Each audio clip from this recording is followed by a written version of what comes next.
Some of the earliest footsteps taken by artists of color in their quest to gain recognition were taken here on Monroe Street in downtown Montgomery.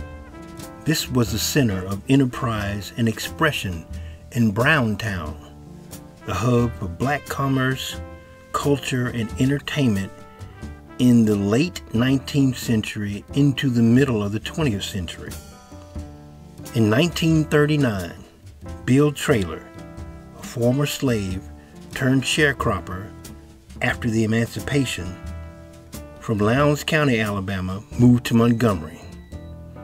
Only after the age of 86 did he launch his untrained, whimsical drawings in front of the storefronts and alleyways along Monroe Street. Due to the interest and promotion of local artist Charles Shannon, in 1941, Traylor had his first exhibition and modest public attention. Delicious irony that a man, homeless, who often slept in the back room in a funeral home, has now found a home on the walls of the city's ultimate temple of art. Charles Shannon actually gave the Montgomery Museum of Fine Arts a collection of Bill Traylor's work in 1983, and the museum now has the largest collection of Bill Traylor's work in any public collection. It's astounding, really, when you think about it, that this man who was sitting on the streets of Montgomery in the 1930s, his work is now hanging in a museum with the work of people like Thomas Hart Benton and Mary Cassatt and Edward Hopper, all the greats of American art history, and he's right here among them. However, it would take another 30 years after his death before he gained widespread recognition and acceptance in the art world. Today, he has been given a central and foundational position in the genres of self-taught and modern art. In 1867, the State Normal College for Negroes was founded. In 1887, it moved to Montgomery and eventually became known as Alabama State College. Even as Bill Traylor was walking the path as a primitive self-taught artist, Alabama State was formally training artists of color in classical art theory and practices in drawing, painting, ceramics, and sculpture. In 1947, the ceramics department was led by pioneering ceramicist and sculptor Isaac Scott Hathaway. Following stints at Tuskegee Institute and, interestingly, the Alabama Polytechnic Institute, now known as Auburn University, Hathaway arrived at ASC with a stellar reputation in the classical style of sculpture. He was the first African American to design a U.S. coin, the first of BTUW in 1946, and the second of George Washington Carver and Booker T. Washington in 1951. Not only did Alabama State students receive the excellent tutelage of Hathaway, but the faculty eventually boasted the addition of the fiercely innovative, legendary, and accomplished Haywood L. Oubre. A New Orleans native, Oubre was the first art major at Dillard University. After his graduation in 1939, he continued his studies at Atlanta University. In 1941, he spent time at Tuskegee as well, but was drafted into the U.S. Army Corps of Engineers during World War II. Oubre was renowned for his innovative wire hanger sculptures that he developed in his time at Alabama State. This was arguably the golden age of art at the HBCU, and it graduated many outstanding students like Floyd Coleman, Arthur L. Britt, John Fagan, William Henderson, Samuel O. Williams, and many others, including my father. These graduates are testament to the exemplary standards set by these extraordinary artist educators. Known worldwide for being the church from which Martin Luther King Jr. led the Montgomery bus boycott, launching the modern civil rights movement, Dexter Avenue King Memorial Baptist Church has a rich history that precedes the tenure of MLK. Established in 1877, it has long been a source for social change and educational advancement for the people of color in Montgomery and Central Alabama. In 1980, church member, artist, and Alabama State College grad John Fagan oversaw the creation of a sprawling basement mural that would chronicle the seminal incidents in the career of former Pastor King, from Montgomery to Memphis. With the assistance of Carl McMullen, later known as Fisho, who was himself an alumnus of Alabama State and a former student of both my father and Fagan, the mural was the first of its kind in the city and has become a must-see for tourists and history buffs who visit the historic church, which was designated a National Historic Landmark in 1974 for its role in the Civil Rights Movement, and additionally to the National Register of Historic Places in 1982. This church has welcomed over 20,000 visitors from around the world to come to see this very historic place. Here in the basement of the church is a masterpiece of art done by the principal artist, Mr. John Fagan. In 1995, the director of the Montgomery City Department of Human Resources, Terry Benton, commissioned 12 George Washington Carver High School students to paint a mural on a bare wall in the department building. Led by their art instructor and ASU grad Muriel Peck, eventually it was decided that 4 panels would be affixed to the wall, but upon completion there was some opposition from some staff members, so the panels ended up in the basement.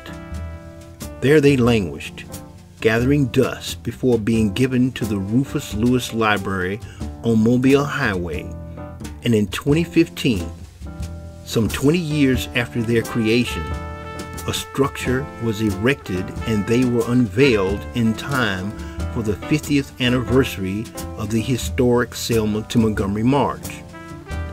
2 years later, the north side of the structure became the home of work that commemorates the 60th anniversary of the Montgomery bus boycott and the appearance during the 50th anniversary of the Selma to Montgomery March, the reenactment of which was attended and led by the first POTUS of color, Barack Hussein Obama. The mural illustrates how a struggle that began by the black citizens of Montgomery, who walked for more than a year to protest segregation and bigotry, eventually sparked a movement that led to the Voting Rights Act. It secured the right to vote for disenfranchised citizens of color across the nation and led to the election of a man of color to the highest office in the country.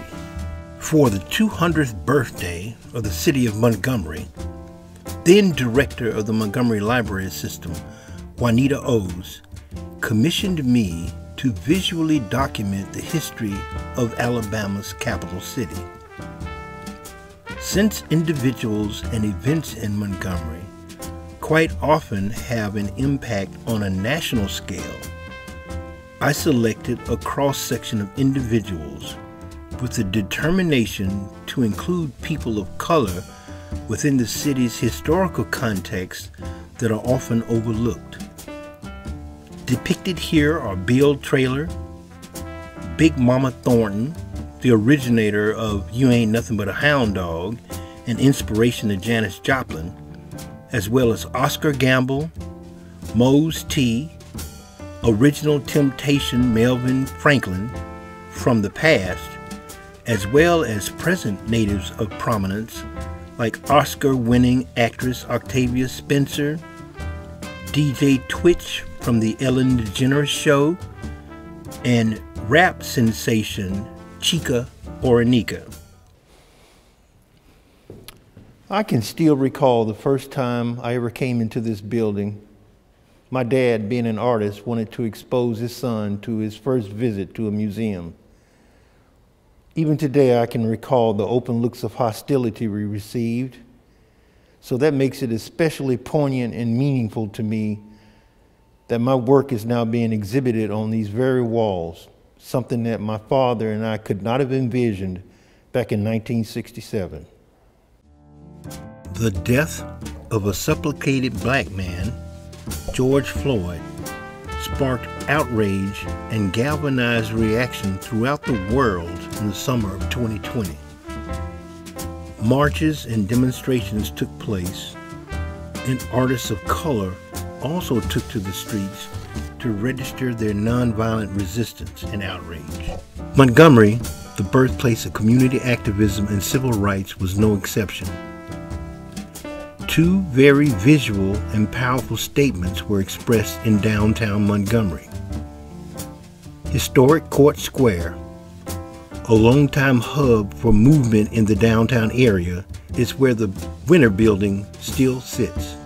It was from this structure in 1861 that a telegram ordering the bombardment of Fort Sumter was sent, starting the Civil War. The square was also the site for one of the largest open-air slave markets in the nation.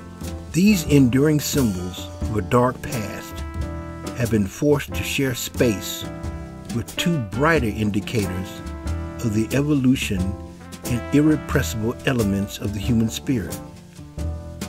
Local business owner and artist Michelle Browder was the impetus behind the creation and location of the Black Lives Matter mural that rings the historic fountain. Though the mural is temporary, some 7 months after its debut, it still marks an incredible sea change, an emphatic historic rebuke to the place where human beings were sold like cattle into a life of bondage and cruelty. The square is also home to a monument of long overdue recognition for the inimitable Rosa Parks. Her quiet dignity was her calling card, and sculptor Clydetta Fulmer, though not an artist of color, ably captures the serenity and grace that was so emblematic in the iconic Mrs. Parks. The life-sized, ground-level, solemn, simple figure is no less powerful as it stands like a sentinel and witness to historic events. No more than a stone's throw away is Milton Madison's Are You Listening? 21 Dreams Arts and Culture, led by Kalonji Gilchrist, commissioned the Birmingham native and graduate of ASU's storied art department to reflect the duality of the chaos that decimated Black Americans in 2020. The COVID-19 pandemic and the all too often fatal encounters with law enforcement officers, both disproportionately affecting people of color. A plaintive masked figure in the center is flanked by the names of two men of color who did not survive encounters decades apart with local law enforcement under a cloud of suspicion and unanswered questions. Montgomery's west side is where a budding rose is literally growing from the concrete, fulfilling the words of the late poet and rapper Tupac Amaru Shakur. The brainchild and heart's blood of artist and community activist Kevin King is King's Canvas, a studio and gallery that is creating social change and community development in an area that has not seen much in either category in decades. People who live in this neighborhood, I found out, are very proud people. They love living here, but once you bring art into the community and people are able to engage in the art, I just saw it do something different. I saw people have a better sense of pride, understanding that progression is actually happening in that community instead of it continuing to decline as it's been doing for a while. What we are currently seeing at the location is just the beginning. Plans are underway to expand the footprint to include an outdoor performing arts area, as well as expanded studio gallery space and a retail shop. The side of the building is also the home to a mural painted by the current chair of ASU's art department, Nathaniel Allen, who together with the assistance of Winfred Hawkins, a local artist and graduate of the Savannah College of Art and Design, created Welcome to the West Side. Kevin was talking about this mural, and I'm kind of just in the background, like, just overhearing what he was saying, and then eventually we started just talking about it, and then so I was like, okay, well, hey, I'm gonna go home and just put together something. I drew up a little mock-up.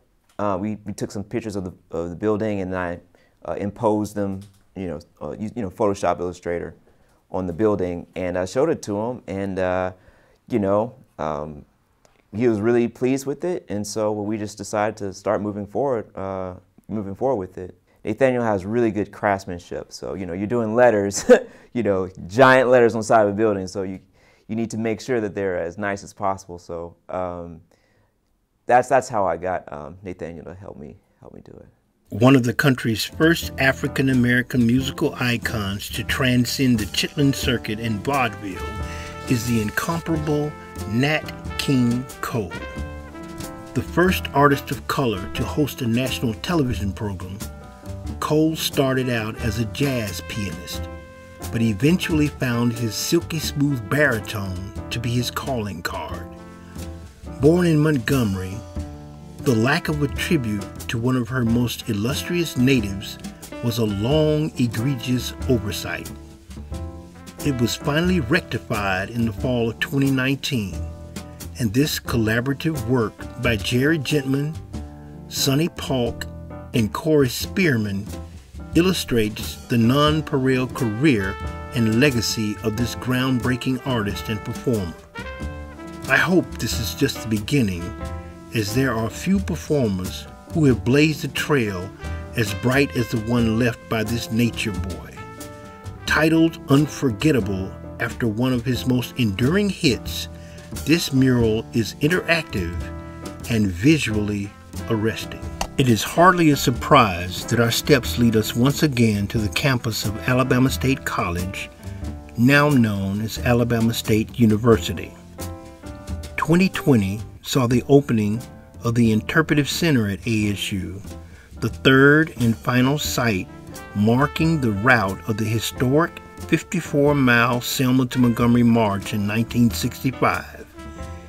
It houses a gallery that will exhibit the works of both local artists as well as those from around the country. Run in collaboration with the National Park Service and the National Center for the Study of Civil Rights and African American Culture at ASU, it joins the Isaac Hathaway Gallery in the Fine Arts Building and the William Colvin and John Fagan Gallery in the National Center Annex, and it will ensure that the university will remain vital and in the vanguard for seeing and experiencing art created by persons of color.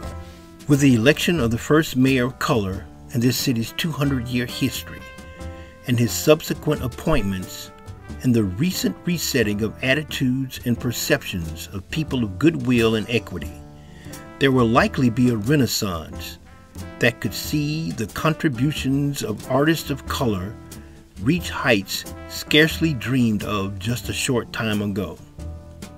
I welcome this awakening with open arms, confident that we are all up to the task, as it will surely make this city and its environs a more beautiful place, appreciative of the contributions made by all her citizens, unmindful of race, creed, color, ethnicity, or sexual identity according to the tenets of our Creator.